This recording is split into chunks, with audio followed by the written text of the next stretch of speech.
Well, Happy New Year. I've got myself a glass of port, just a small one, and I'll talk about Doctor Who in about 5 rels. Nice.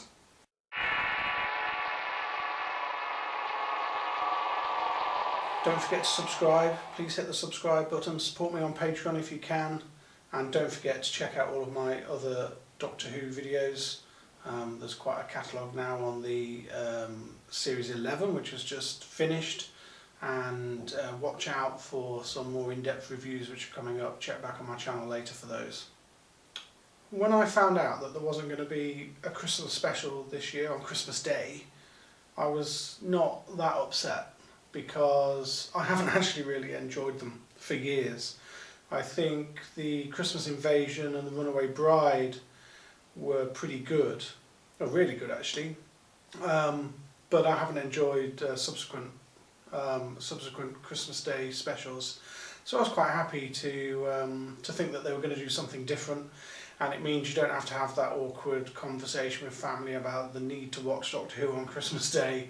I always thought it just got in the way a little bit, and often I actually sought to watch it on my own anyway, and it kind of just disrupted the day a bit. So I was quite pleased that we get a New Year's Day special. I thought that would be really cool, and I think today's New Year's special was absolutely brilliant. Right from the beginning, you could tell that this was going to be an epic storyline. We knew that the Daleks were coming back. We didn't really know kind of what form it was going to be, but I think this was one of the most old-fashioned kind of Doctor Who stories that we've had with this new team of people and characters, and I thought largely, it worked really well. The fact that it was spread over different locations at the beginning was quite interesting. It's a shame that we didn't see more of that, I thought, but at least it had that kind of epic quality that you saw that this was something that was a story that had been going for centuries, and that we were stumbling upon it right now, which I thought was really interesting. Ryan's dad turned up to continue some of the themes of the series. I thought particularly the moment that he had with Ryan, I thought that was a little bit too long and very slow, and then of course he had another moment with Graham.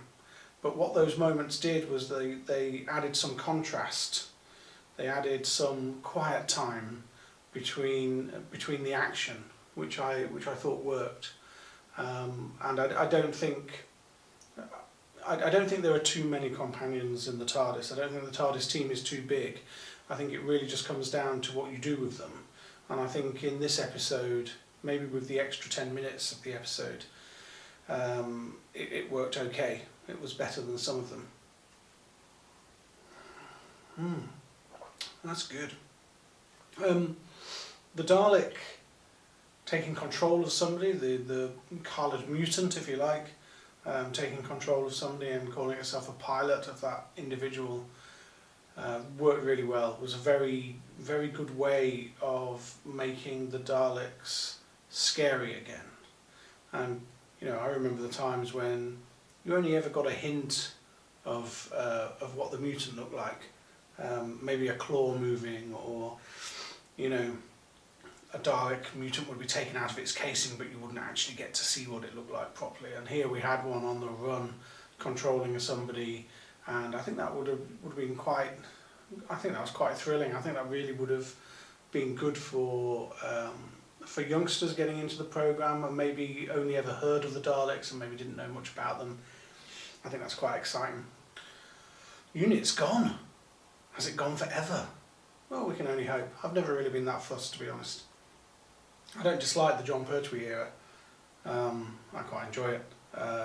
But I do think that Unit can be a problem in the same way that the sonic screwdriver was originally a problem in classic series Doctor Who, in that it could be a way of just getting out of trouble all the time, whereas since it's been brought back, the sonic screwdriver has been a multifunction device which can propel the story onwards and help the Doctor. in the past it was a way of just getting out of particular rooms and therefore an easy get-out clause for a writer. And unit as well, I feel as though could be just brought back and you've got instant military presence and military help on your side, or the Doctor has. And so actually having it disabled and out of the way is quite interesting, and also links Doctor Who to the real world, because those kind of financial decisions are made all the time. I got about 2/3 into this story and thought, how on earth are they going to finish this? How on earth is this actually going to be resolved? We've only got 20 minutes left, and it seemed like we hadn't really progressed enough. But actually the resolution came across quite well. I thought the Doctor put everybody into a very difficult situation by just opening the TARDIS doors. I'm not sure that was the best way to resolve the situation, but that's what they did. You know, but I thought actually what we would get is a storyline that took us to those 3 locations we saw at the beginning. And I was kind of a little bit surprised that didn't develop more. It's a bit of a shame, I think.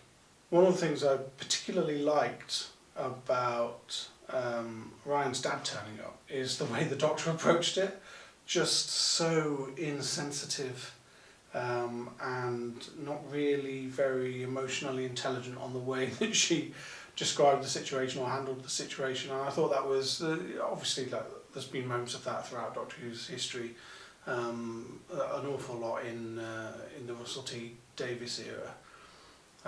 But it was nice to see that, and you know, presumably she thought she was saying the right thing. I don't know. Even a crap-looking Dalek is ace. It didn't look good, and it's a little bit frustrating, I guess, if there are new people to the show and they think that's what a Dalek looks like.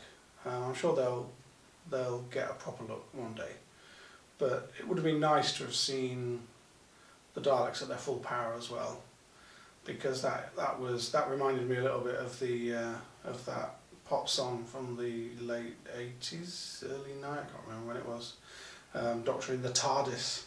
If you remember the Daleks that were on top of the pops in that.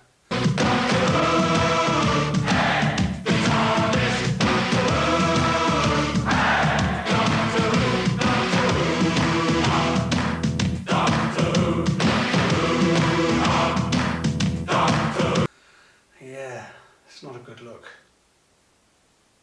And now we don't know when the next series will air. We could get another special before the next series starts. So yeah, we now have quite a gap between New Doctor Who, although we can do some reviews in the meantime. So I'm going to do a review of the 4th Doctor story, Robot, very shortly. That's going to be on my channel. So if you want to watch that and check out the review and add some comments, feel free. Or else we'll be back.